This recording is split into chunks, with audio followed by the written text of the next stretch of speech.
ఒక్క కుటుంబం మొత్తం వాడలో అంటే వీళ్ళు చెప్పారా ఓటేసారా? మీకు ఓటే లేదు వాళ్ళకేసాం మరి అదే చెప్పేది. ఎవరికి చెప్పారు? యువతలోడి పోనీ ఏంటి సంబంధం? అదే కదా. బర్మా కాలనీ వివాదం అది. బర్మా కాలనీలో ఈ గొడవలు ఎప్పుడూ నడుస్తుంటాయి. వ్యక్తిగత గొడవలను తీసుకొచ్చి రాజకీయ నాయకులు కూడా దూరిపోయి దీంట్లో మాకు ఓటేసినందుకు అని చెప్పేటటువంటి దౌర్భాగ్య పరిస్థితి. మేబీ ఆ తన్నులు తిన్నటువంటోళ్ళు ఆ ముక్క చెప్పుండొచ్చు ఆళ్ళకి. వాళ్ళు దాన్ని అట్లాగా బేరీ చేసుకునే ముందు నీకు తెలియాలి కదా నీ వెనకాల తిరిగినోళ్ళ వాళ్ళు కాదా అనేది.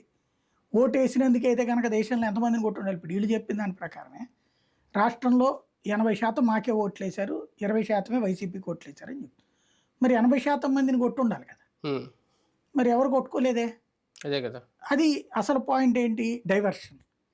ఇక ఈ ఏరియాలో జరుగుతున్నటువంటిదల్లా ఏంటంటే గొడవలు చేయడానికి ప్రిపేర్ అయినోడు పక్కా ప్రణాళికతో ఉన్నాడు.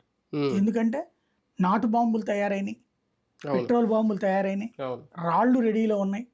ఇవన్నీ వేగ్గా జరిగాయి కాదు, గబక్కని చేతికి అందింది ఇసిరేయి కాదు. అంటే వాళ్ళని ఎవరు ప్రిపేర్ చేశారని అదే పార్టీనే ప్రిపేర్ చేసుకుంటది. లేదా ఇద్దరు ప్రిపేర్ అయ్యారా? ఇద్దరిదైతే మొదటి రోజున లేదు కదా.